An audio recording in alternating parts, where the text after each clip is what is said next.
네, 안녕하세요. 성공취업의 시작 접경꽃센터 이남규입니다. 네, 안녕하세요. 한유진입니다. 네, 벌써 10월이 다가왔습니다. 오늘이 10월의 첫째 날인데요. 그동안 9월 달에는 하반기 공채가 시작되기도 했고 또 추석 연휴가 있어서인지 시간이 더 빠르게 흘러간 것 같은데 이렇게 빠르게만 흘러가는 시간 속에서 이제 하반기에 인적성 검사가 또 여러분들을 기다리고 있습니다. 네, 맞습니다. 서류 전형도 겨우겨우 통과했는데 아직도 남아있는 일정들이 많습니다. 네. 이렇게 빡빡한 일정 사이에서도 성공 취업을 향한 열정이 지금 이 자리까지 느껴지는 것 같은데요. 한 발 한 발 차근히 앞서 나가시다 보면 언젠간 합격 소식이 들려오지 않을까요? 네, 저희가 최종 합격하는 그날까지 옆에서 같이 걸음을 걸으면서 알찬 정보를 드리도록 하겠습니다. 오늘도 정말 알찬 정보가 준비되어 있고요. 그럼 월요병을 극복하는 마음을 담아서 월요일 잡정보센터 지금 바로 출발합니다.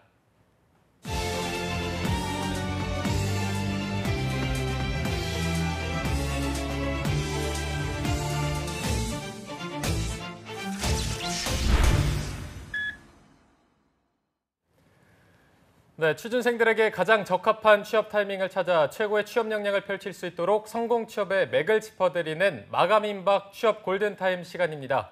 탈락의 아픔 두 번의 후회는 없도록 저희가 도와드리겠습니다. 네, 오늘은 은행권 공채에 대한 궁금증을 네, 취준생들의 답답했던 속을 사이다처럼 뻥 뚫어주실 분들을 한자리에 모셔봤습니다. 네. 한 분씩 소개해드리겠습니다. 먼저 은행권 공채 절대 지존 미스터 뱅, 류수한 컨설턴트, 그리고 이어서 잡정보센터 떠오르는 젊은 피 정주원 강사님, 마지막으로 떠오르는 금융샛별 이승재 강사님 함께하겠습니다. 세 분 어서 오십시오. 안녕하십니까? 안녕하세요. 네, 안녕하십니까? 안녕하세요. 또 이렇게 세 분을 한 자리에서 보게 될 줄은 몰랐는데 네. 오늘은 저희가 역대급 채용이 열린 은행권을 맞이해서 금융권 특집을 한번 준비를 해봤습니다. 취준생들 입장에서는 정말 놓쳐서는 안 될 시간일 텐데 오늘의 시간 어떻게 진행되는지 유진 씨가 먼저 좀 소개를 해주시죠. 네, 네이버 카페 취업대학교의 도움을 받아서 금융권 채용에 대한 취준생들의 궁금증을 댓글 참여로 받아봤습니다. 금융권 채용에 대해서 취준생들의 궁금증은 무엇인지 살펴보고요. 세 분의 쌤들이 알려주는 성공 취업의 노하우는 물론이고 댓글 남겨주신 분들 중에서 베스트 댓글을 선정해서 리나쌤의 오메가 오픽 온라인 수강권을 드립니다. 마지막까지 기대해 주시기 바랍니다. 네. 자, 저희가 이제 본격적으로 만나보기 전에 쌤들이 이제 댓글을 선정해 주셨는데 댓글을 선정할 때 기준이 있다면 좀 어떤 게 있었는지 먼저 들어보겠습니다. 뱅쌤은 좀 어떤 기준으로 뽑으셨나요? 네, 그 댓글을 한 몇 개 선정을 해달라 그래가지고 제가 선정할 때 댓글을 보니까 많이 달려 있더라고요. 네. 그래가지고 선정을 할 때 일단 전형 프로세스 순서에 맞게 이렇게 좀 선정을 했고, 그다음 질문을 딱 읽어보니까 그 안에 이제 그 질문의 내공이 얼마나 좀 간절한가, 그리고 얼마나 좀 현실적인가, 실질적인 도움이 될 수 있는가, 그리고 다른 이야기를 했을 때, 답을 드렸을 때 다른 많은 지원자들에게 도움이 될 수 있는가, 이런 기준을 가지고 저는 선정을 했습니다. 네. 그리고 또 잡서리꾼의 떠오르는 샛별 주원쌤은 어떤 기준으로 뽑으셨나요? 저는 제가 아는 거.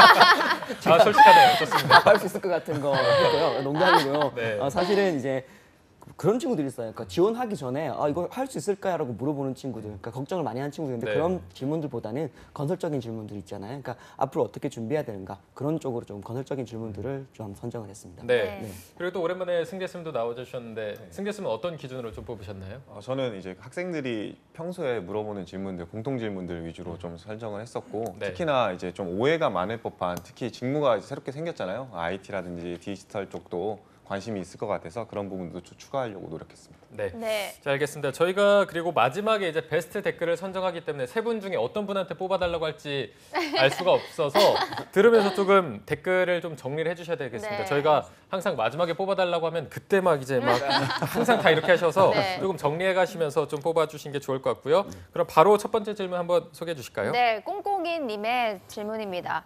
블라인드 채용인데 서류 전형에서 모든 스펙을 다 적는 경우가 늘고 있어 걱정입니다. 서류는 스펙을 본다는 뜻이겠죠? 라고 물어보셨습니다. 저는 이 댓글 보면서 블라인드 채용인데 스펙을 본다라는 말이 참 아이러니하게 느껴졌거든요. 네. 먼저 네. 네, 준비하고 있었습니다. 여러분, 그 블라인드 채용이라고 하면은 이제 사실은 아예 안 쓰는 부분들이 있을 거예요. 그러니까 기업은행 같은 경우는 본인의 스펙들을 그렇게 안 쓰는데 대부분의 지금 은행들을 보시면은 본인의 학교, 전공, 그다음에 뭐 자격증 라인들을 이렇게 쓰게 돼 있습니다. 근데 블라인드라고 해서 여러분들 뭐 아무것도 안 쓰는 것도 물론 제일 좋겠지만 서류 부분에서는 어느 정도 이 친구가 은행에 대해서 얼만큼 준비해 왔는가 역량 검토를 하고요. 그다음에 로열티도 볼 수 있는 부분들 분명히 있을 겁니다. 근데 기업에서 블라인드라고 이야기하는 것은 그 내용들이 면접에서 적용이 되고 이 친구가 어느 학교를 나왔기 때문에 전공이 무엇이기 때문에 우리가 뽑아야 된다 이런 부분들을 적극적으로 보지 않겠다는 거고요. 블라인드를 하겠다고 이제 은행들이 말한 지가 그렇게 오래되진 않았는데 그 이후로 저희가 그 전과 그 이후를 좀 비교해서 보니까 하고 난 이후에 학교가 상당히 좀 넓어진 것들은 저희가 통계적으로 수치가 나오더라고요. 그래서 여러분들 블라인드 할까 말까 이 부분에 너무 걱정하지 마시고요. 블라인드라고 하니까 믿으시고 준비를 차근히 하셔가지고 본인이 가지고 있는 역량을 좀 제대로 보여주셨으면 좋겠습니다. 네, 알겠습니다. 그리고 또 뱅쌤은 이 부분에 대해서 동의하시나요? 예, 블라인드 채용이 시작된 지가 이제 한 2년 정도 채 안 됐는데요. 블라인드 채용에서 지금 나뉘고 있는 형태가 두 가지가 있습니다. 두 가지가 하나는 이제 그럼에도 불구하고 이제 스펙을 적는 은행들이 지금 있고요. 스펙을 지금 적지 않는 학교나 연령이나 사진도 전혀 붙이지 않는 우리 기업은행이 이제 대표적인 예인데 기업은행하고 지역 농협을 포함한 농협은행이 지금 블라인드 채용을 많이 따라가고 있습니다. 그런데 이 외에 이 두 군데 은행 이외에 하나은행, 신한은행, 국민은행 이런 은행들은 지금 그 스펙을 적고 있다는 거죠. 우리 질문자님의 그 핵심을 보면 결국 스펙을 적는 그 은행들이 있는데 스펙을 본다는 거냐라는 말에 대해서 스펙을 적는 곳은 답은 본다는 겁니다.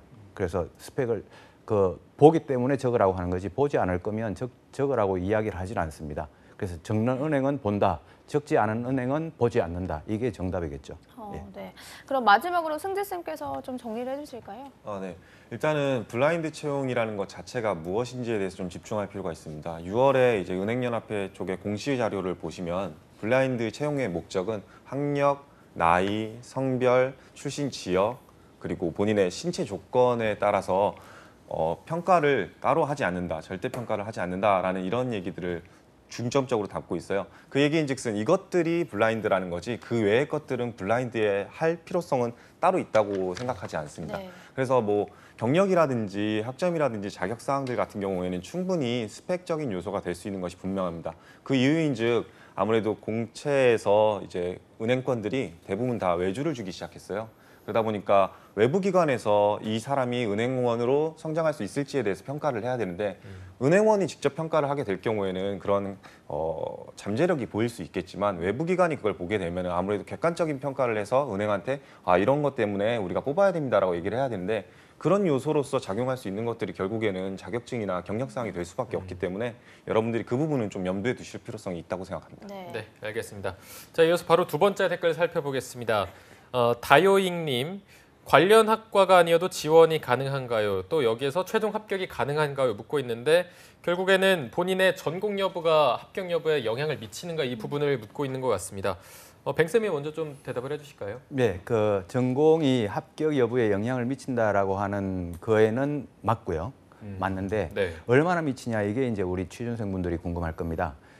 궁금한 게 저는 뭐 예를 들어서 100점 만점에 0.1점이 미치냐, 100점 만점에 1점이 미치냐, 100점 만점에 10점이 미치냐 이게 이제 중요한 건데 그렇게 크게 미치진 않으니까 0.1점 또는 뭐 0.2점은 여러분들이 다른 항목 예를 들어 자기소개서라든가 자격증이라든가 다른 걸로 충분히 커버링이 될 수 있는 스펙이란 말이죠. 그래서 전공은 영향을 미치긴 하지만 여러분들 입장에서 지원하는 입장에서는 영향을 안 미친다고 생각해도 될 만큼 영향을 미치니까 전공이 아니어도 얼마든지 지원 가능하고 실제로 최종 합격자 분들을 보면 전공의 스펙트럼이 되게 넓어지고 있고요. 저는 비전공자 중에 제일 극심한 비전공자를 봤던 케이스가 유도학과, 유도학과요? 예, 유도학과, 그다음에 체육학과, 그다음에 조경학과, 뭐 원예학과 이런 분들이 은행에 들어가는 토목공학과, 뭐 전자공학과 뭐 이런 분들 뭐 상당히 많습니다. 네. 그러니까 전공에 대해서 영향을 미친다고는 제가 말씀을 드릴 수밖에 없지만 그게 여러분들이 취업에 준비를 전공 때문에 못 떨어졌다라고 할 정도로 이렇게 미치진 않으니까 전공 때문에 뭐 걱정할 필요는 제가 봤을 때는 없을 것 같습니다. 네. 그리고 또 승재 쌤이 하나은행 출신이신가요? 아, 저 우리은행이요. 아 괜히 안 좋네요. 우리은행 알겠습니다. 우리은행 이제 죄송합니다. 괜찮습니다. 들어가셨을 때 주변 동기들을 받거나 했을 때 뭐 전공이 되게 다양했나요? 실제로 좀 어땠습니까? 실제로도 한 경제경영학과 비중이 없지 않았던 건 사실입니다. 한 30%에서 20% 정도는 경제경영학과 출신들이 많았는데 근데 그 이외의 사람들은 정말 다양했습니다. 뭐 제 동기 중에는 실제 화학과 출신 친구도 있었고 무용학과라든지 심지어 체육교육과 학생들도 있었어요. 그래서 그만큼 스펙트럼은 굉장히 넓기 때문에 학과에 대한 고민은 전혀 안 하시는 게 좋습니다. 왜 경제경영학과가 유리할 수밖에 없냐면 그들이 자신의 역량을 어필하고 내가 어떤 것들을 준비해왔다라고 간접적으로 입증하는 데 있어서 조금 더 유리하다 보니 자연스럽게 그 부분에서 좀 더 자신감을 얻고 어필을 했으니까 좋은 결과를 낳았을 뿐이지 그 학과가 자체가 도움이 되는 것은 아닙니다. 다른 과들도 물론 자신의 전공 영역에서 어떻게 은행원으로서 생각을 달리하게 되었는지 그리고 그 부분이 어떻게 도움이 될지에 대해서 조금만 더 집중한다면 훨씬 더 좋은 결과가 나올 수 있습니다. 네, 전공과는 조금 열려 있는 걸로 네. 답변을 주신 것 같습니다. 바로 다음 댓글도 살펴보겠습니다. 다시 돌아와주라님. 애절하네요, 뭔가. 은행권에서 관련 자격증이 없는 지원자를 뽑아야 한다면 그 이유는 무엇이 될 수 있을까요? 라고 질문을 주셨는데 자격증에 관해서 걱정들이 많으신 것 같아요. 주원쌤 좀 어떤 답변을 줄 수 있을까요? 야 걱정하지 말고 그냥 지원해. 그러니까, 이제 연기까지. 네, 네, 많이 들었습니다.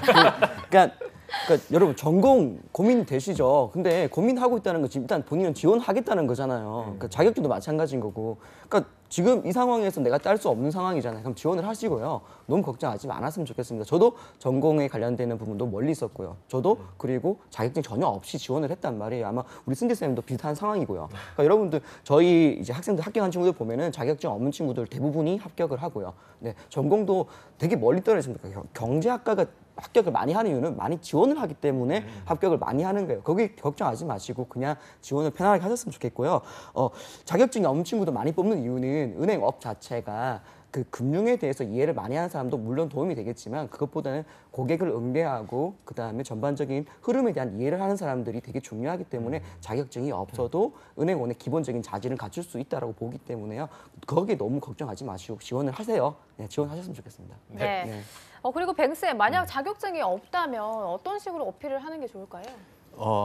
이제 자격증은 우리 그 스펙에 적어야 되는 부분이고 그게 이제 지원서에 들어가는 부분이다 보니까 자격증이 없거나 스펙이 좀 부족한 부분들은 아무래도 그 서류 전형의 2대 요소가 스펙과 자기소개서란 말이죠. 그래서 자격증이나 스펙이 좀 부족한 분은 아무래도 이 자기소개서를 좀 더 열심히 적는 이 방법밖에는 없을 것 같은데 자기소개서를 그냥 텍스트 위주로 이렇게 그 어떤 경험을 했다 배웠다 이런 그 텍스트로 전달하는 게 아니라 그 행간에서 그 어떤 본인의 어떤 고민과 본인의 인간성 또는 뭐 본인 지금까지 살아왔던 가치 이런 것들을 그 전문가들은 보면 여러분들이 글을 읽는 게 아니라 여러분들의 행간의 의미를 읽습니다. 그래서 그 행간의 의미에 거기에 내공이 박히도록 그렇게 적을 수 있어야 되는데 그거는 뭐 하루아침에 되는 건 아니고요. 여러분들이 그만큼 고민을 많이 하고 은행에 대해서 생각을 해보고 자기의 미래에 대해서 생각을 해보고 은행에 대해서 공부를 했을 때 그럴 때 이제 그런 글의 무게가 나오니까 그런 무게는 좀 가져가야 되겠고 자격증이 없다고 뭐 절대로 은행에 들어가서 근무를 못하거나 그런 거 절대로 아니고 자격증 없다고 떨어지는 거 아니니까 자격증은 그냥 하나의 액세서리일 뿐입니다. 그 자격증 없이 은행에 취업해서 근무 잘하시는 분들 수두룩하고 얼마든지 많으니까요. 네. 얼마든지 지원하셔도 될 것 같습니다. 네, 알겠습니다. 이번에 살펴볼 댓글은 나이에 관한 질문인데요. 네. 나이 제한이 없다고 적혀 있지만 실상 존재하겠죠? 라고 걱정을 하고 있습니다. 이 부분에 대한 건 주원쌤이 바로 답변을 네. 해주실까요?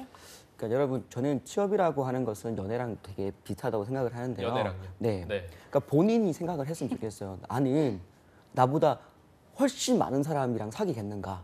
그리고 나보다 훨씬 어린 사람이랑 사귀겠는가? 그렇지 않잖아요. 그래서 대부분의 사람들이 생각하는 그 바운더리가 분명히 있다는 거죠. 근데 여러분이 생각하시는 것처럼 30세가 넘었으니까 취업이 안 되고 그리고 여성분들 나이 같은 경우 평균 24세고 그런 거 절대 아니거든요. 저희가 이제 통계를 한번 내봤는데 27세 정도 돼요. 여성분들 나이도. 네, 그리고 남성분 같은 경우는 29세가 조금 넘어가고요. 그러니까 여러분들 그 부분 안에 바운더리 들어가 있으면 크게 불이익이 되는 것은 아니니까 너무 걱정하지 마시고요. 그러니까 나이가 너무 많으면 분명히 취업은 안 되는 건 맞아요. 그러니까 제가 지금 37인데 제가 은행을 지금 지원하면 되겠습니까? 안 될 거예요. 그러니까 그런 부분들은 분명히 있을 텐데 거기에 대해서 너무 걱정하시고 두려워하시는 것보다는 내 나이가 가지고 있는 부분들 그리고 내 나이의 정도의 이 친구들이 쌓을 수 있는 스펙들이 무엇이 있을까? 나보다 나이가 어린 친구들, 나보다 나이 많은 사람보다 내가 어떤 부분에서 메리트를 가지고 있는가? 나에 대해서 고민을 좀 많이 해보시고요. 장점을 찾아서 좀 이야기를 해주셨으면 좋겠습니다. 네, 알겠습니다. 그럼 혹시 뱅쌤 나이 제한은 없다고 보지만 남자 지원자나 여자 지원자의 나이의 마지노선 같은 게 있을까요? 예, 아까 우리 정주환 선생님 지금 지원하면 안 될 것 같다고 이야기하셔서 제가 빵 터졌습니다. 되실 것 같은데. 그 나이 그 마지노선이라는 게 아까 우리 정주환 선생님 말씀해 주셨다시피 어느 정도 그 용인될 수 있는 그 밴드라는 거는 있을 수 있다고 생각을 합니다. 그거는 뭐 결혼에서도 마찬가지고 그 연애에서도 마찬가지고요.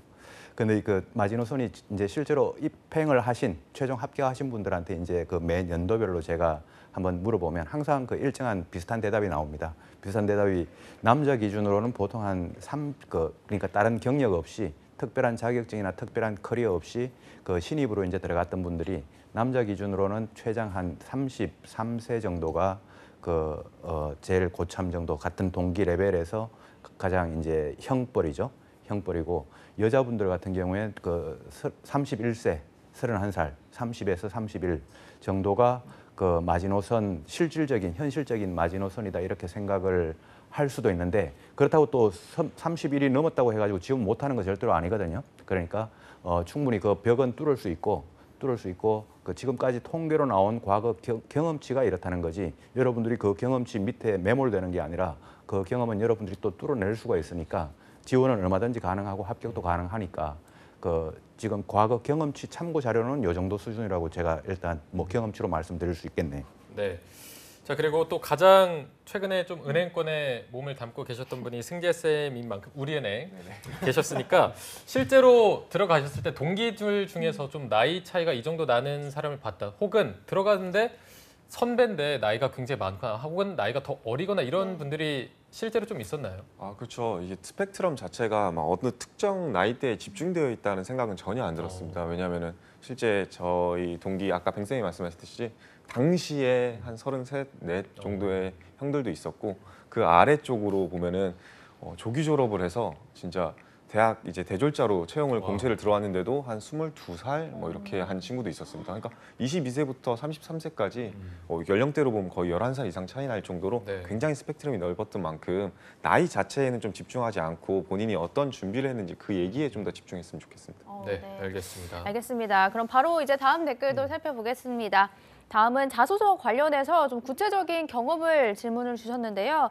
자소서에 고객 응대 경험을 어필하는 게 좋을까요? 아니면 금융 경제의 이해를 높이고자 한 경험을 어필하는 게 좋을까요? 학교에서 한 취업 설명회에서 A은행은 시사상식 어필보다는 고객 응대 경험을 중점적으로 쓰는 게 맞다고 해서 모든 은행을 그렇게 쓰는 게 맞는 건지 아니면 A은행만 그런 건지 궁금합니다. 고객 응대 경험이냐, 지식 어필이냐, 이 고민에 대한 합격 처방전 알려주시죠 라고 하셨는데 이 부분 뱅쌤이 좀 답변을 해주실까요? 어디 예. 은행인지 혹시 아시겠나요? 이 A은행? 아닙니다. 모든 은행이 다 이렇게 이야기할 겁니다. 네. 뭐 특별한 은행이 아니고. 지금 우리 그 댓글로 질문을 주신 분의 그 질문 내용이 그러니까 고객 서비스 경험을 좀 어필하는 게 좋을까 아니면 그 관련된 금융 지식을 공부했던 거를 어필하는 게 좋을까 이건데요. 굳이 둘 중에 뭐 저도 마찬가지고 똑같은 답변을 드릴 겁니다. 둘 중에 굳이 하나를 선택하자면 지식을 공부했던 것보다 고객 서비스 경험을 했던 이 경험을 어필하는 게 낫다고 이제 말씀은 일단 드릴 수 있습니다. 이거는 이제 요 둘 중에 하나를 선택하는 케이스죠. 요 둘 중에 하나가 아니라 만약에 다른 경험이 있다면 그건 또 그다음 별도의 문제고요. 근데 이 두 경험이 그러니까 고객 서비스 경험과 지식에 대한 그 금융 지식에 대한 공부했던 경험이죠. 이 우리 취준생분들의 자소서에 되게 많이 나오는 그 에피소드고 소재들입니다. 그래서 이 둘 말고 다른 걸 찾을 수 있으면 저는 더 낫지 않을까라는 생각을 하고요. 이 두 개 중에 뭐 하나는 49점, 하나는 50점이에요. 그러니까 둘 중에 어느 게 나왔냐 그러면 49점보다는 50점이 나은 거죠. 그럼 우리가 추구해야 되는 거는 50점이 아니잖아요. 50점이 아니고 100점을 추구해야 되니까 100점으로 갈 수 있는 다른 이야기가 뭐가 있는지 그거를 고민해야 될 것 같고 뭐 예를 들어서 충분히 이제 좀 고민을 할 수 있는 게 자소서에는 항상 여러분들이 경험했던 거 또는 스펙적인 내용 이런 것만 적는 게 아니라 여러분들이 고민했던 거, 일상에서 느꼈던 거 그런 것들을 충분히 적을 수 있으니까 예를 들어서 뭐 은행과 관련된 경험을 적어라라고 했을 때 나는 뭐 어머니 친구분들이랑 한번 반상에 따라가서 어머니 친구분들이랑 이야기하는 거를 대화를 들어보면서 그 한 연배가 빠르신 분들은 이런 식으로 대화를 하는구나라는 거를 배웠다라는 것도 충분히 은행원의 직무에 맞는 역량이 될 수 있으니까 그런 이야기도 적을 수 있는데 굳이 은행원의 직무 역량에 맞는 이야기를 적으라고 하니까 금융 지식이다 아니면 고객 서비스다 이런 이제 어떤 스펙적인 요인 이런 거를 이제 적으려고 하는 게 조금 이제 안타까운 측면은 있고요. 요 두 가지 측면 중에서는 고객 서비스 경험입니다. 네. 그러나 이거 말고 다른 거를 찾을 수 있으면 저는 더 좋아 보입니다. 네, 좀 추가로 질문을 드리면 솔직히 많은 학생들이 학교 다니느라 바쁜데 은행과 관련된 경험을 쌓을 수 있는 시간도 없고 그럴 기회도 많지 않을 것 같아서 그런 분들을 이제 자소서에 뭘 써야 되나 고민이 많을 것 같아서 그런 분들은 뭐 정말 사소한 거라도 쓰는 게 좋을까요? 맞습니다. 그 학생들을 만나면 항상 그렇습니다. 그 자소서 적을 때 힘들어하는 게 저는 은행과 관련된 경험이 없어요라고 이렇게 이야기를 하는 게 그 스스로 제일 힘들어하고 있습니다. 학생들이. 그래서 이제 한 40명, 50명 모인 곳에서 그럼 이 중에서 그럼 은행과 관련된 있는 분들이 있으면 손을 한번 들어보십시오. 라고 하니까 40명, 50명 중에 1명, 2명 빼고는 손을 아무도 안 들어요. 그 말은 뭔 말인가 하면 우리가 100% 100분율로 했을 때 100명 중에 95% 이상은 은행과 관련된 경험이 없는 분들입니다. 없는 분들이 은행에 들어가지 은행과 관련된 경험이 있는 분들은 100명 중에 선택된 한두 명이에요. 그런데 이 한두 명의 경험 이게 없다고 여러분들이 힘들어한다는 거 이건 말이 안 되는 거죠. 그 뭐 아마 우리 이성재 선생님도 은행과 관련된 경험이 입행하시기 전에 딱 보니까 없으셨을 것 같아요. 일단 확인을 해보겠습니다. 그래서 은행과 관련된 경험이 없다고 이거를 힘들어하지 마시고 은행과 관련된 경험이 없는 게 이게 정상이니까 여러분들이 정상인 거를 힘들어하면 안 되죠. 그 정상보다 못하신 분들이 많은데요. 그거를 괜찮게 생각을 하시고 대신에 은행과 관련된 경험이 아니더라도 은행과 연관을 시켜서 여러분들이 일상생활의 이야기라든가 친구의 이야기라든가 이런 거를 은행과 연관을 시켜서 적을 수 있으면 그게 자소서입니다. 네, 알겠습니다. 자, 그럼 바로 또 확인을 해보겠습니다. 승재 쌤 또 어떤 경험을 좀 특별한 게 있으셨나요? 저도 당연히 이제 이런 취지에서는 은행 관련 경험은 없었던 것이 사실입니다. 그렇지만 가령 예를 들면은 제가 어렸을 때 여름 같을 때 덥잖아요. 네. 더우면은 은행 지점 가가지고 멍하니 앉아가지고 에어컨 바람 쐈던 기억이 있어요. 네. 은행으로 피서를 가죠. 네네. 그랬던 기억 없으시죠? 그럼 있죠. 네, 그렇죠. 네. 근데 그렇게 생각을 해보면은 은행이라는 곳이 과연 우리 고객들한테는 어떻게 다가오는지에 대해서 좀 더 초점을 맞출 수가 있습니다. 네. 그리고 내 직장이라는 곳은 그러한 고객들한테 어떻게 다가갔으면 좋겠는지에 대한 생각이 담길 수가 있거든요. 경험 자체는 여러분들한테 중요하지 않아요. 중요한 거는 방향성입니다. 왜 그러한 경험을 보여주고 싶은지에 좀 더 집중을 해줬으면 좋겠어요.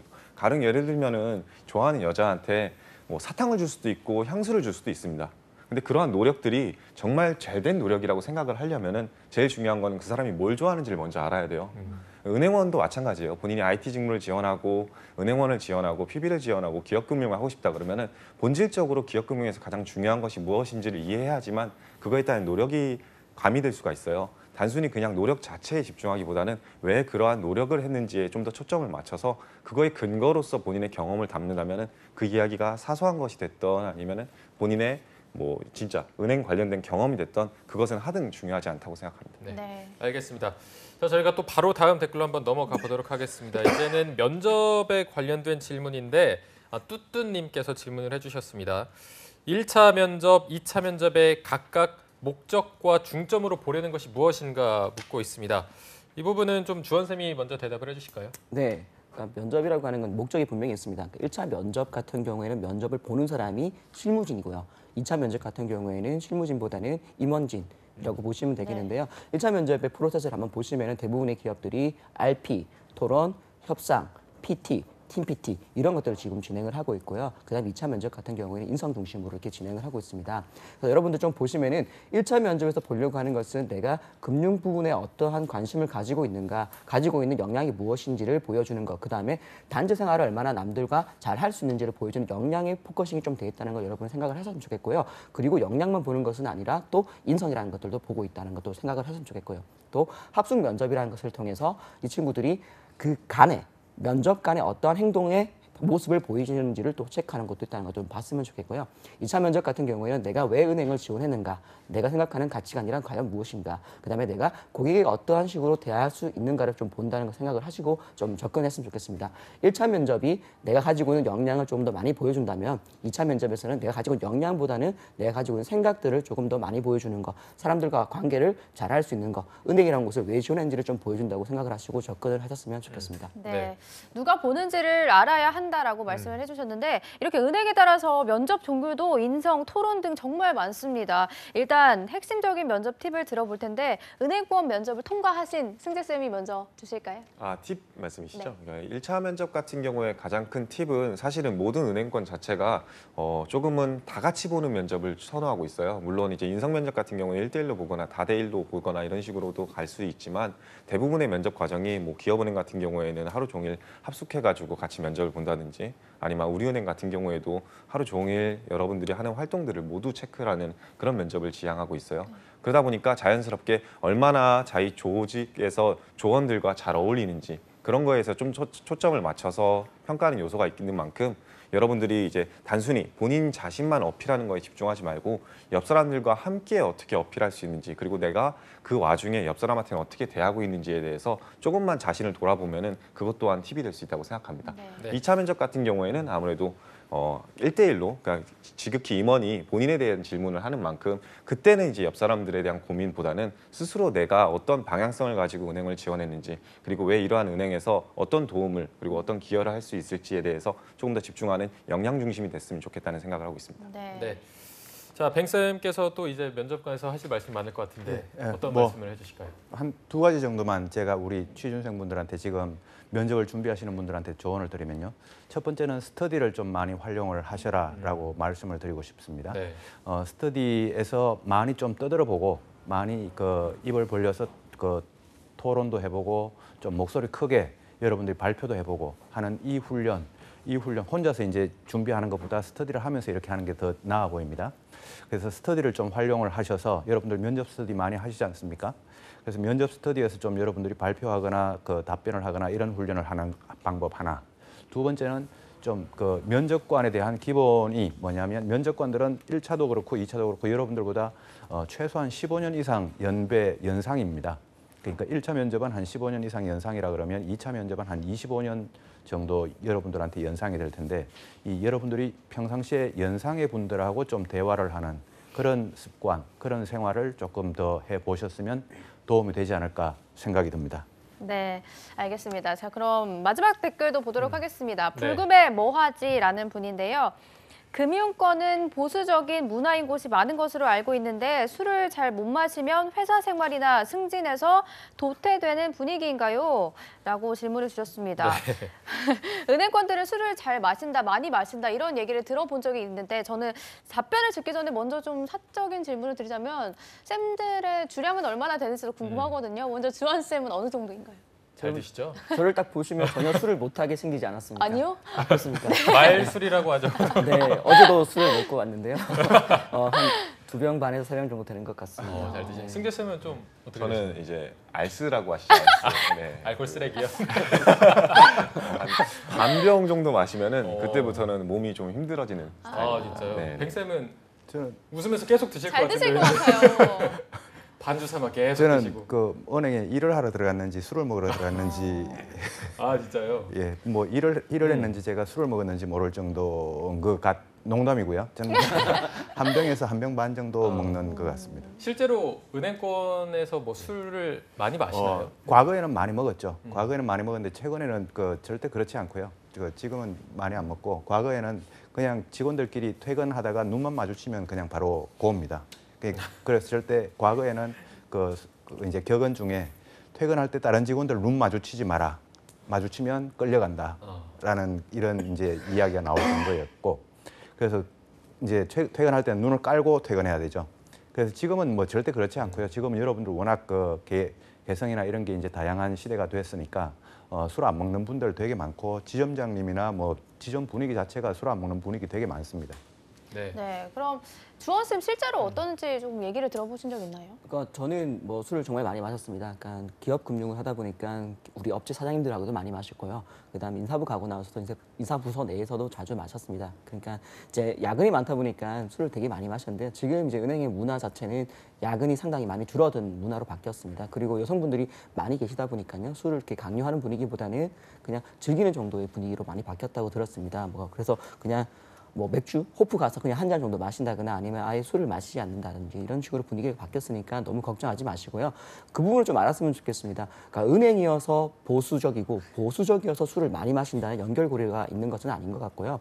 그러니까 대부분의 기업들, 규모가 큰 곳들은 리스크를 어보이드하는 부분들이 되게 중요한 겁니다. 피하는 부분들이 되게 중요하기 때문에 보수적으로 갈 수밖에 없습니다. 그래서 그 부분들은 여러분들 보수적이어서 나는 기업 문화가 안 맞을까 이렇게 생각을 하시지 않았으면 좋겠고요. 보수적인 만큼 그만큼 내가 어떤 부분에서 적응을 할 수 있을까 생각을 조금 하셨으면 좋겠습니다.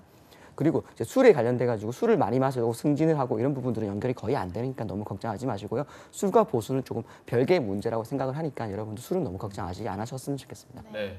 그럼 실제로 알스 일하는데 전혀 지장이 없었나요? 정말 솔직하게. 정말 솔직하게 말씀드리면은 조금은 지장이 있었다고 생각을 합니다. 어떤 근데 부분에서 그랬나요? 네, 이제 일단은 뭐 술을 권하거나 막 억지로 먹이거나 이런 건 없습니다. 네네. 근데 제가 이제 욕심이 많고 하다 보니까 영업을 하려면 어쩔 수 없이 그렇게 술을 좋아하시는 분들이랑 술을 마실 자리가 분명히 존재하게 됩니다.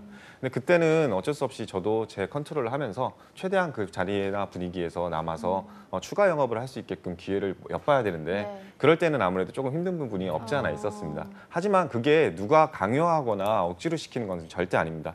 저는 지극히 제 욕심에 이 사람과 더 친해져서 더 많은 고객 유치 그리고 그 충성 고객으로 확보하려는 데 그 목적이 있었던 만큼 근데 그것이 유일한 방법은 절대 아니에요. 저는 다른 방법이 없었기 때문에 이제 술이라는 것을 통해 가지고 그분과 친해지려고 노력했던 거지 뭐 골프를 친다든지 아니면 뭐 커피를 마신다든지 네. 여러 가지 고객 응대 방법은 있기 때문에 절대로 뭐 술 자체로 뭐 사람이 평가되거나 그런 것은 아니라고 좀 걱정을 안 하셨으면 좋겠습니다. 그럼 이게 회사 내부에서도 뭐 승진이나 이런 거에 영향을 좀 주나요? 승진이나 그런 영향은 없다고는 솔직히 말씀드리기 힘듭니다. 아무래도 뭐 여러분들도 술자리나 이런 데들 같이 가 있으면은 조금은 그래도 더 친해질 수 있고 그리고 뭐 소위 말해서 담배 타임 이렇게 해가지고 회사 내에서도 같이 담배 피는 사람끼리 좀 정보 경우도 더 많이 네, 될 수 맞아요. 있고 사적 얘기들을 은행이라는 곳이 은행원이 근무를 하게 되면은 자연스럽게 지점에 방문하는 고객들 덕분에 서로가 소통할 수 있는 시간이 되게 제한적이에요. 그러다 보니까 사적 자리에서 대화를 더 이끌어 가려면 아무래도 서로 모여가지고 얘기할 수 있는 자리가 조금 더 자신을 어필하기 좋은 시간이 될 수 있는데 그런 부분에 있어서는 조금 더 정보를 얻는다든지 아니면 자신을 어필하든지 이런 이야기들은 가능하겠지만 그거 자체가 뭐 승진의 영역을 미치는 건 아닙니다. 실제로 제가 봤던 많은 분들 중에 정말로 영업을 잘하고 일을 잘하시는 분들 같은 경우에는 누구보다 또 빨리 승진을 하셨고 그리고 그분들 같은 경우는 저처럼 알쓰라서 술자리에는 그렇게 많이 참여하지 않은 그런 스타일이었습니다. 네, 알겠습니다. 쌤들의 조언 꼭 기억하셔서 합격의 기쁨을 꼭 누리시기 바라고요. 네. 자, 오늘의 마지막 순서입니다. 니나쌤 오메가 어픽 온라인 강의 수강권 받을 행운의 주인공. 오늘은 누가 뽑아주실지. 오늘은 알스. 승재쌤이 뽑아주시죠.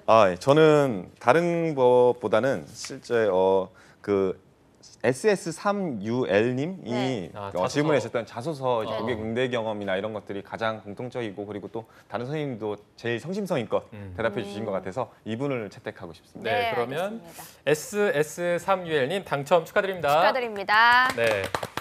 자, 이외에도 정말 많은 분들이 사연을 보내주셨습니다. 6분, 총 7분 오늘 사연을 살펴봤는데 일단 사연 보내주신 분들한테 다 감사하다는 말씀 드리고요. 저희가 마지막으로 이제 새 쌤들의 신의 한 수까지 듣고 마무리해 보도록 하겠습니다. 먼저 뱅쌤이 신의 한 수 말씀해 주시죠. 예, 저는 그 아까 술 못 드신다는 분이 계속 그 머릿속에 남네요.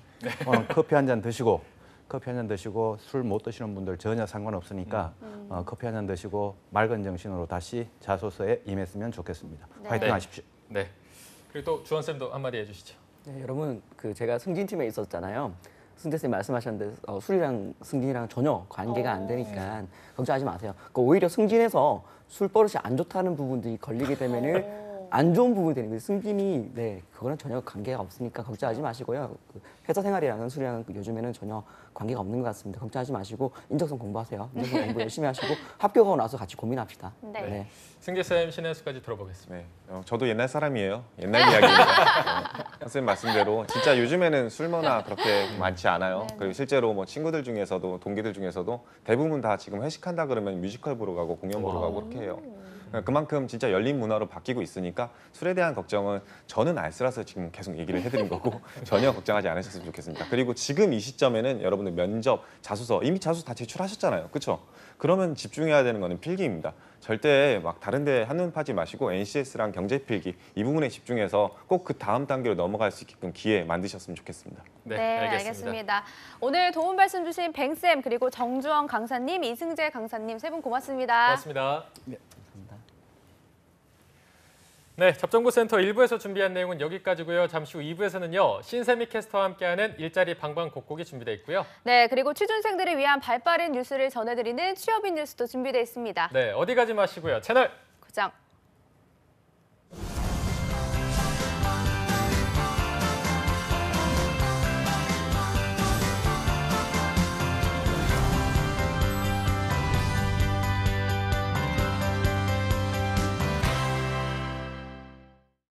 달라졌어요. 뭐가요? 내 삶이. 왜죠? 노동시간 단축으로 항상 제 시간에 끝나니까 이젠 직접 아이를 데리러 갈 수 있어. 좋아요. 자기 개발을 위한 나만의 시간이 생겨 좋아요. 종일 운전할 때보다 사고 걱정 없어 좋아요. 퇴근 후 더 오래 함께 할 수 있어. 좋아요. 일자리가 많아져 열심히 일할 수 있어 좋아요. 회사 분위기도 좋아지고 생산성이 더 향상되어 좋아요. 개인과 기업이 함께 행복해지는 노동시간 단축. 행복한 변화의 시작입니다. 좋아요. 기회를 나누면 더 큰 기회가, 열정을 나누면 더 큰 열정이, 가능성을 나누면 더 큰 가능성이 더해집니다. 이것이 바로 함께 일하는 희망 공식. 일자리를 만들고 나누는 사회. 우리의 미래를 더하는 일입니다.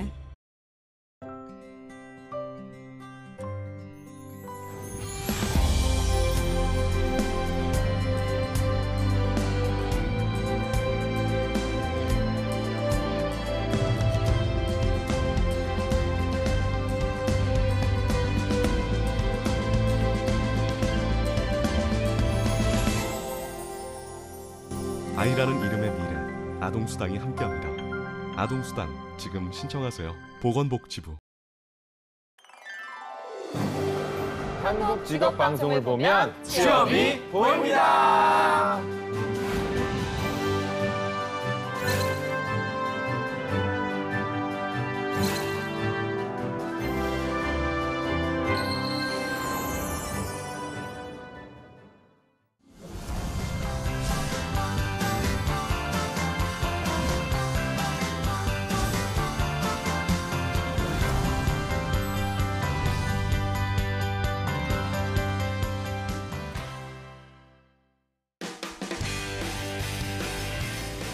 네, 성공초대 시작 접정부센터 2부의 문을 활짝 열어봤습니다. 저희가 2부에서는요. 전국 각지의 생생한 채용 소식을 만나보는 일자리 방방곡곡이 준비되어 있고요. 네, 그리고 취준생들이 꼭 알아두면 좋을 뉴스들만 골라서 전해드리는 취업인 뉴스도 준비되어 있습니다. 먼저 일자리 방방곡곡부터 바로 만나보시죠.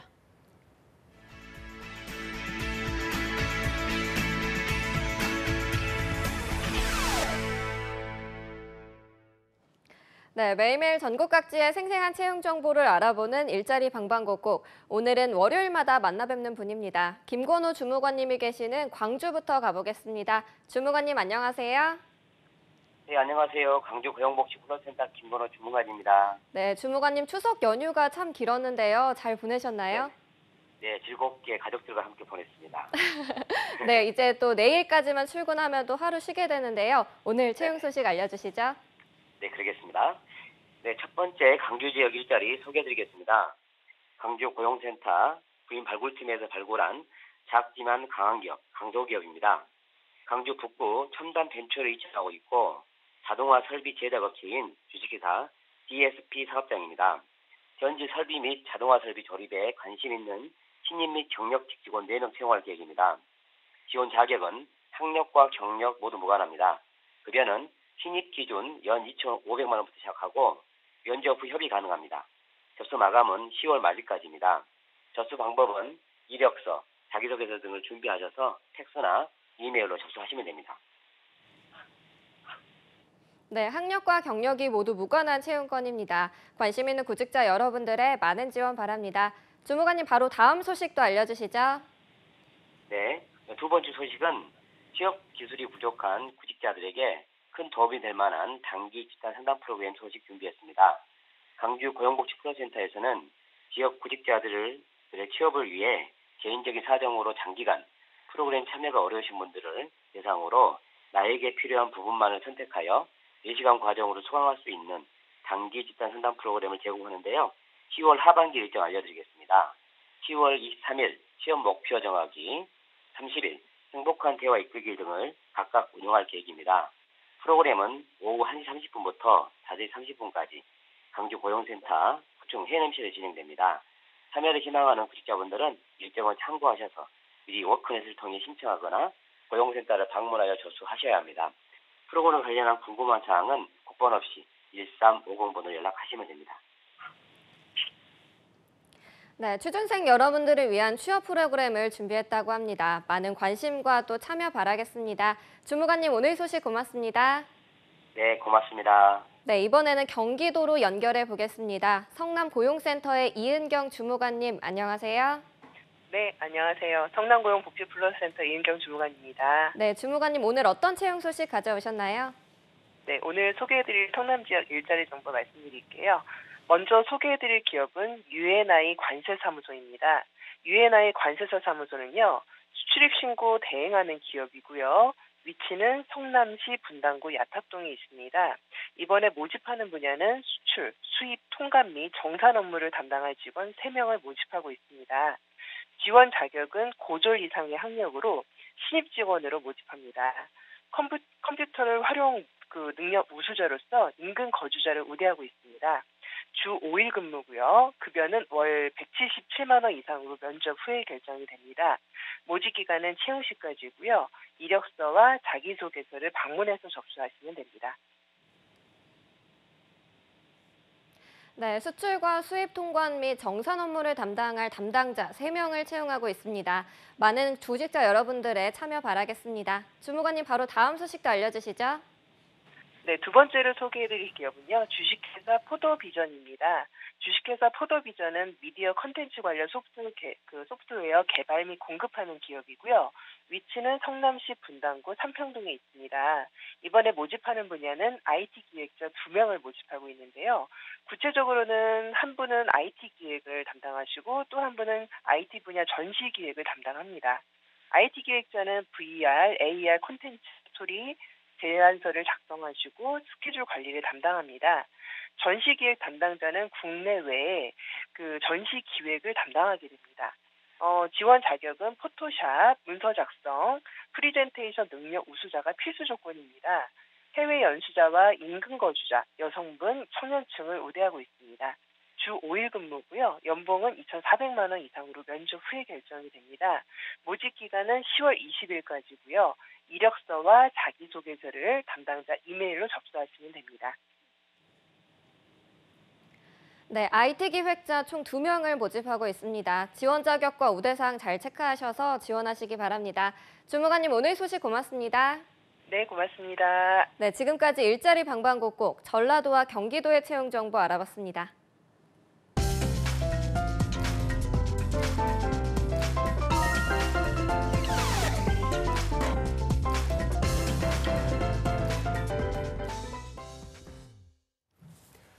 네, 이어서 구직자들이 꼭 알아야 할 소식들을 발빠르게 알아보는 시간이죠. 취업인 뉴스 시간입니다. 네, 오늘 수고해 주실 잡정보센터 2부의 도우미 신세미 캐스터 함께하겠습니다. 안녕하세요. 안녕하십니까.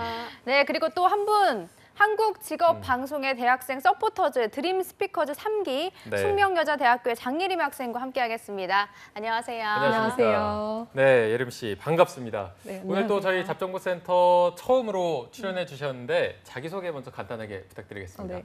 안녕하세요. 저는 현재 한국직업방송의 대학생 서포터즈인 드림 스피커즈 제3기로 활동 중인 숙명여자대학교에 재학 중인 장예림이라고 합니다. 네, 반갑습니다. 네. 앞서 저희 드림 스피커즈 첫 스타트를 끊어주신 경원 씨 방송 혹시 보셨나요? 네, 봤습니다. 경원 씨가 비록 남규 씨를 교수님이라고 알고 있긴 했지만 그래도 저희 프로그램을 1위로 꼽아주셨거든요. 네. 근데 제가 얘기를 들어보니까 예림 씨도 그렇다고 들었는데 혹시 네. 특별한 이유가 있을까요? 우선 잡정보센터가 취준생들에게 가장 일선에서 최고의 정보를 전해주는 프로그램이라고 생각해서 1위의 프로그램으로 선정하게 됐습니다. 네, 또 이렇게 직접 이런 말을 들으니까 낯간지럽기도 하고 또 굉장히 기분 좋기도 좋네요. 한데 네. 유진 씨가 또 지난번 잊고 싶은 추억을 들쑤셔 주셔서 이제 예림 씨한테는 이걸 못 물어보겠네요. 제 후배가 아니라서. 그러면 저희 프로그램에 임하는 각오를 한번 좀 들어보겠습니다. 우선 드림 스피커즈 초대해 주셔서 감사드린다는 말씀 전하고 싶고요. 그리고 이 프로그램을 보시는 취준생 분들과 하반기 공채를 준비하시는 분들에게 도움이 될 수 있도록 정확하고 또 유익한 정보를 전하도록 노력하도록 하겠습니다. 네, 감사합니다. 처음에 많이 좀 긴장을 하신 것 같았는데 또 방송이 도니까 잘하셔서 좀 타고난 방송 체질이 아닌가 의심이 되는데 네. 자 그럼 예림 씨 먼저 오늘 함께해 주셔서 감사드리는 말씀을 드리고요. 네. 방송 편하게 해주셨으면 좋겠습니다. 예림 씨가 준비한 기사는 잠시 후에 들어보기로 하고 네. 먼저 신세미 캐스터가 준비한 뉴스 들어보도록 하겠습니다. 네, 대기업들의 하반기 신입공채 서류 전형들이 막을 내리면서 이제는 인적성 검사 시즌이 돌아왔습니다. 특히 인적성 검사 날짜가 10월 첫째 주와 둘째 주에 집중된 것으로 나타났는데요. 한 취업 포털 사이트에서 신입공채 실시 중인 대기업의 인적성 예정일을 분석을 해봤더니 10월의 첫째 주와 둘째 주 주말에 몰려 있는 것으로 나타났다고 합니다. 특히 둘째 주 주말에는 무려 5개 그룹사의 인적성 검사가 예정돼 있다고 합니다. 네, 이게 연휴가 끝나기를 기다린 건지 생각이 들 정도로 너무 휘몰아치고 있어서 좀 걱정이 되긴 하는데 첫째 주와 둘째 주 인적성 스케줄이 어떻게 돼 있는지 이 부분을 먼저 좀 소개해 주실까요? 네, 먼저 10월 첫째 주말인 10월 6일 토요일에는 현대자동차 그룹의 인적성 검사인 H맷이 시작이 되고요. 이어서 7일 일요일에는 포스코 그룹의 인적성 검사가 예정돼 있습니다. 둘째 주 주말 10월 13일 토요일에는 LG그룹과 KT그룹, 그리고 GS그룹에서 인적성 검사가 예정이 돼 있고요. 다음 날인 14일 일요일에는 SK그룹과 CJ그룹이 예정돼 있습니다. 그리고 취준생들의 부동의 워너비 기업 1위죠. 신입공채 규모가 가장 큰 삼성그룹은 10월 21일에 시작한다고 합니다. 네, 그야말로 10월은 인적성 검사의 달이라고 해도 무방할 듯한데요. 네. 이전에 현대자동차 그룹에서 H맷에서 역사 에세이를 폐지해가지고 취준생들 사이에서 부담을 좀 덜어주기로 했었는데 이번에는 변경되는 부분들이 있나요? 네, 이번에도 변경되는 부분들이 있는데요. 올 들어 대기업 인적성 검사 출제 범위에서 인문학과 한국사 그리고 상식 영역이 폐지가 되거나 축소되는 기업이 속속들이 등장을 하고 있습니다. 먼저 삼성그룹은 올해 상반기 인적성 검사 문항 중에서 상식 영역을 폐지를 했고요. 시험 시간 또한 기존보다 25분이 줄어든 115분으로 변경이 됐습니다. 그리고 다음으로 CJ그룹은 이번에 인문소양 영역을 제외를 했는데요.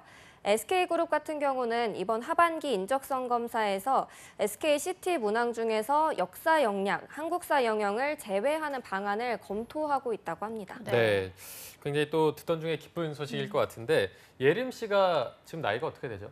올해 22살입니다. 22살. 학번이 어떻게 되는 거죠? 그럼 계산이 안 되네요. 17학번입니다. 17학번이요? 네. 이야, 17학번 좋습니다. 일단 학번만 들어도 좋네요. 세미 씨는 학번이 어떻게 되죠? 저 13학번입니다. 아이고, 간만에 밀렸네요, 좀. 저 화석이죠, 저도. 의외로 되게 화석이네요. 저 업문화이트에 아, 전 할 말이 없네요, 갑자기. 자, 17학번. 조상님. 저는 조상님. 질문 바로 가겠습니다. 안 들을 거예요. 17학번이시면은 22살 휴학을 하셨 적이 있나요? 반수를 해서 지금. 그러면 지금 2학년? 네, 2학년. 2학년. 아직은 뭐 주변 친구들은 취업 준비를 하는 분들이 없을 테고 선배들 중엔 이제 취업 준비하는 분들이 있을 텐데 이분들이 뭐 이렇게 세미 씨가 방금 말한 것처럼 인적성 검사에서 이런 부분들이 축소되거나 폐지된다라고 했을 때 좀 반응이 실제로 어떤가요? 일단 대기업들 중에서도 주요 대기업인 삼성이랑 현대 그리고 CJ에서 인문학과 상식 그리고 한국사 영역을 폐지를 했잖아요. 네. 근데 대부분의 제 지인들이나 선배분들은 부담이 줄어서 긍정적인 반응이 대부분이었습니다. 하지만 제 개인적인 생각으로는 그만큼 본인의 다른 역량들을 키워서 경쟁력을 갖추는 게 중요하다고 생각합니다. 네, 팁까지 주셨습니다. 네, 절대 변하지 않을 것 같던 기업의 채용 방식 또한 변화되고 있는데 이렇게 굳건한 대기업이 변화를 일으킨 이유가 있을 것 같은데 어떤 건가요? 네, 대기업 인적성 검사에서 변화가 일어나고 있는 것은 블라인드 채용과 AI 채용 등 이번에 새로운 채용 전형으로 인해서 취준생들의 취업 부담을 조금 덜어주기 위한 것이라고 합니다. 또한 이는 직무 역량 중심의 채용을 더욱 강화하기 위한 것으로 풀이가 된다는 대다수의 의견으로 봤을 때 취준생들의 부담이 작용한 것은 아니라고 할 수 있겠습니다. 네. 또 예림 씨한테 하나 좀 여쭤보면 주변에서 이제 블라인드 채용이나 AI 채용 굉장히 또 화두가 되고 있는데 어떤 생각을 가지고 있나요?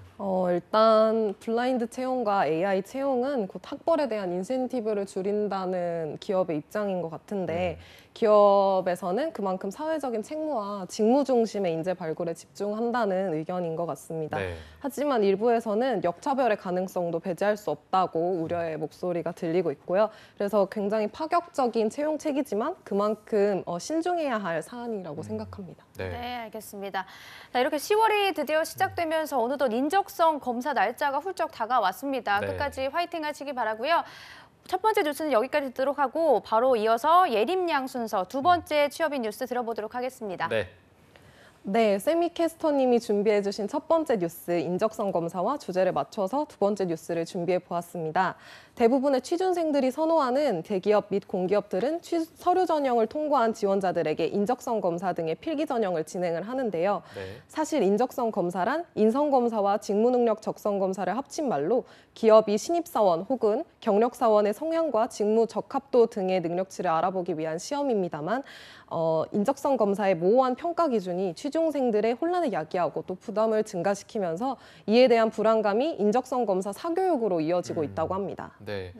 항상 이게 좀 열풍 같은 게 불다 보면 사교육이 형성이 되기 마련인데 인성검사에서 사교육이 큰 효과가 있을까 좀 의문이 드는데 어떻습니까?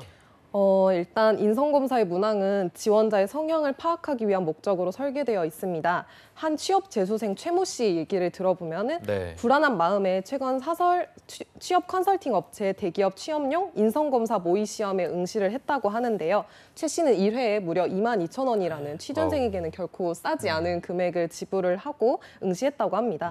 최 씨는 결과가 좋지 않으면 인성 개조라도 해야 하는 건지 모르겠다라고 말했다고 하는데요. 이처럼 사상 최악의 취업난에 이른바 꼬투리가 잡히고 싶지 않은 절박한 취준생들은 인성검사 모의시험 반복 응시를 통해 특정 기업 인재상에 맞는 지원자로 거듭나기 위해서 본격적인 취업철인 가을을 맞아 인성개조 사교육에 어쩔 수 없이 나서는 진풍경이 연출되고 있다고 합니다. 제가 알기로는 인성검사가 같은 듯 다른 질문들을 여러 개 해서 그래서 취업 지원자의 인성을 파악하는 걸로 알고 있는데 실제로 효과가 없을 것 같은데 얼마나 많은 취준생들이 이걸 활용하고 있나요? 네, 국내 주요 대기업과 공기업 인성검사 모의시험 서비스를 제공하는 한 사이트 관계자에 따르면은 지난해 상반기부터 서비스를 도입한 뒤에 이용자가 꾸준히 늘고 있다고 합니다. 최근 누적 이용자가 2만 명을 넘어섰고 그리고 이를 통해서 응시자가 기업 인재상에 얼마나 잘 들어맞는지 답변 신뢰도는 얼마나 높은지를 수치화한 테스트 결과를 바탕으로 컨설팅을 주로 한다고 합니다. 이에 응시한 공기업 취업을 준비하는 송 씨로부터 공기업이 인성검사에서 많은 지원자를 탈락시키는 것으로 알고 있으며 최근 블라인드 채용으로 인적성 중요도가 전반적으로 올라가지 않았을까 하는 마음에 응시하게 되었다라는 말을 들을 수 있었는데요.